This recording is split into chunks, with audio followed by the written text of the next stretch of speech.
อันนี้เราเป็นร้านกาแฟ จุดที่เราจะมานั่งรอ ตอนที่เราขึ้นมาแล้ว วันนี้เราจะเดินไปที่น้ำตก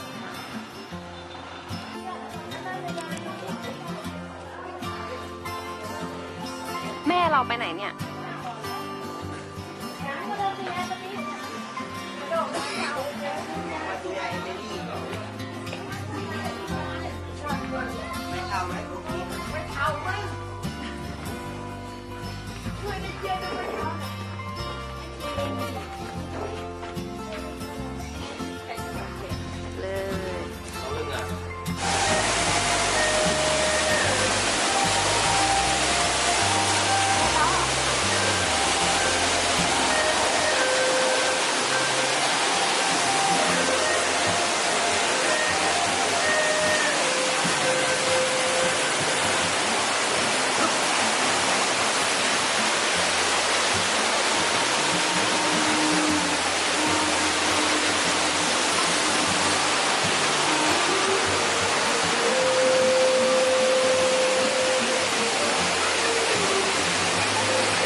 นี่เราขึ้นมาจากน้ำตกได้แป๊บหนึ่งก็นั่งพักกันเหนื่อยไหมครับ แม่เหนื่อยไหมสบายดี ยายเป็นไงยายสบายดีพี่เอเมื่อยโอเคยังเหนื่อยไหมยัง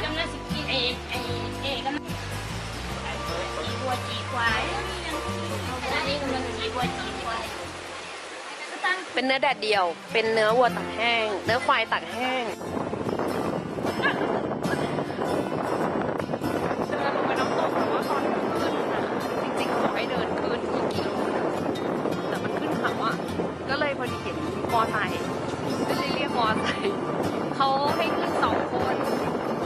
รถ1 คัน2 คน100 บาทไทยคุ้มมากคุ้มกว่าเดินมากๆใครจะมาเที่ยวนะคะ จะบอกว่าคุ้มกว่าเดินคุณต้องจองมอเตอร์ไซค์นะแต่จะเดี๋ยวนี้เพิ่มก็โอเคนะจะถึงแล้วค่ะจะถึงแล้ว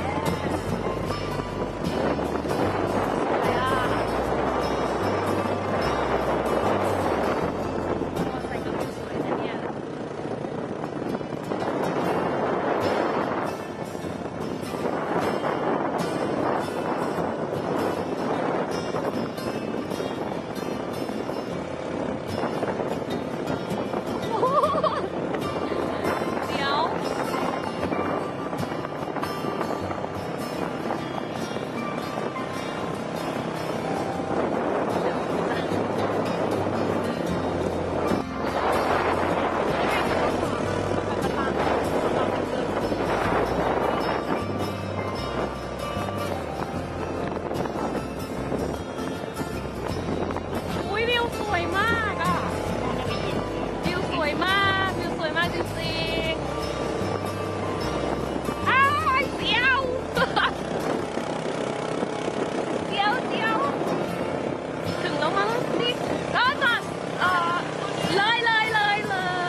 มอไซค์ขับซิ่งมากแล้วก็แบบว่าคันข้างหลังพวกพี่เอแบบว่ากรี๊ดแบบว่าเลยแล้วเราเกือบจะขึ้นไปสุดนู่นแล้วนะเนี่ยถ้าเกิดไม่มีคนตะโกนบอกเรา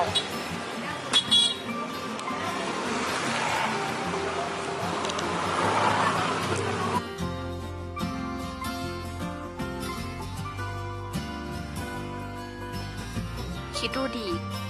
ไก่อ่ะขันอยู่นู่นอ่ะหมู่บ้านตรงนู้นเลยอ่ะได้ยินเสียงมาถึงนี่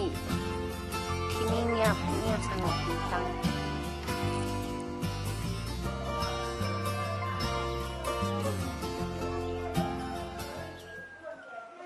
โหไก่ขันมาถึงนี่เลย